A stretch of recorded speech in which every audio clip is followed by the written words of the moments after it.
Il est 9h04, Revel en campagne. Sud Radio présidentielle 2022. Eric Revel est avec nous. Bonjour Eric. Bonjour Cécile, bonjour Patrick. Alors, dans cette campagne, il y a évidemment la guerre en Ukraine, Eric, et la guerre en Ukraine avec des conséquences assez importantes. Là, sous la pression politique, Total Énergie va arrêter d'acheter du pétrole russe. C'est une décision majeure pour le groupe pétrolier français. Oui, alors Total Énergie, pour ceux qui ne l'ont pas encore en tête, c'est Total, évidemment. Oui. C'est le groupe pétrolier français qui va arrêter donc tout achat de pétrole et de produits pétroliers russes. Alors, au plus tard, c'est important, à la fin de l'année 2022, donc c'est pas pour tout de suite, il se donne encore un peu de temps. C'est une annonce, oui, vous avez raison, importante, même si cette décision, elle prendra réellement effet en décembre 2022. C'est important parce que pour l'instant, je vous le rappelle, les pays européens ne sont pas d'accord pour décréter un embargo sur le pétrole russe. Donc Total, sous la pression, prend les devants, fait le pari aussi, risqué, disent certains experts, de trouver d'autres sources d'approvisionnement, notamment du côté de l'Arabie Saoudite, membre influent de l'OPEP, l'Organisation des pays producteurs de pétrole. En revanche, le groupe Total souhaite conserver, écoutez bien, ses participations financières dans Novatek, par exemple, qui est le premier producteur indépendant de gaz en Russie, et dans un certain nombre de groupes d'énergie en Russie. Conserver ses participations financières. Oui, c'est ça. Donc, ce qui veut dire qu'en conservant des participations, c'est une impression de demi-mesure, finalement. Alors, oui, on peut le voir comme ça. L'argument alors de la direction de Total pour expliquer ce que vous appelez une demi-mesure, Patrick, cet argument s'entend aussi. Écoutez bien, que dit la direction de Total pour conserver ses participations ? Elle dit céder ses participations, en fait, serait impossible en ce moment, puisque seuls les oligarques russes ou les investisseurs de ce pays pourraient reprendre ses participations, puisqu'il y a des sanctions économiques qui empêchent à d'autres investisseurs d'investir en Russie. Donc en fait, ça serait faire le jeu des oligarques russes ou des investisseurs russes que de céder ses participations.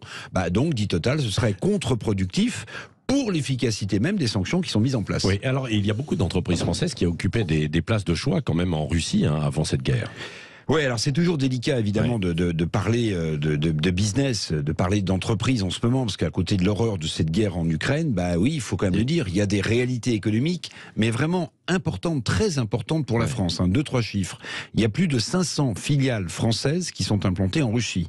35 des 40 entreprises du fameux CAC 40, les plus grosses entreprises françaises, 35 sur 40, sont présentes en Russie. Les entreprises françaises emploient 160 000 personnes et c'est le premier employeur privé étranger, la France, en Russie. Le premier. Vous prenez Renault par exemple, la Russie, c'est tout simplement son deuxième marché mondial derrière la France. Donc c'est considérable. Il y a évidemment la réalité mortifère de cette guerre en Ukraine.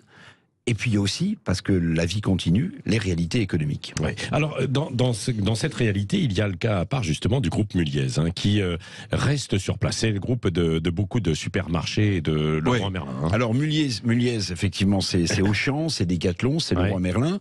Alors oui, il y a une vraie dynamique des entreprises françaises en Russie, notamment des enseignes que je viens de citer, Auchan, Decathlon, Leroy Merlin. Et tout ça évidemment avant le drame ukrainien.